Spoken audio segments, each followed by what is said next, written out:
Welcome to the Rim Break Rodeo. We hope this video helps. In this video, I will explain how to play Call of Duty Black Ops with a gamepad on your personal computer.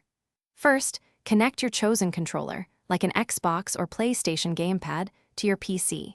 You can use a USB cable or a wireless Bluetooth connection.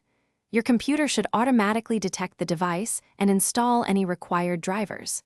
Once connected, simply launch Call of Duty Black Ops from your game platform.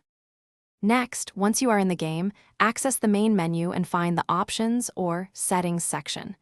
Look for a category specifically labeled Controller or Input. Here, you should see your connected gamepad listed. Select it, and then you can begin customizing your button layout. Adjust actions like aiming, shooting, and movement to suit your personal play style.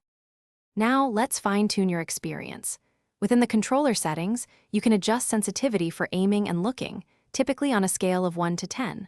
Also, consider modifying dead zones for your analog sticks.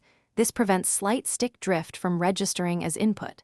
After making adjustments, jump into a private match or the training area to test everything. Ensure all buttons and movements feel responsive and accurate. Finally, some troubleshooting tips. Always ensure your gamepad drivers are updated to their latest versions for the best performance. Double-check that all USB cables are securely plugged in or that your Bluetooth connection is stable and paired correctly. If issues persist, many online communities offer valuable advice and specific compatibility solutions for various controllers and games. Enjoy your enhanced gaming experience. Thanks for watching.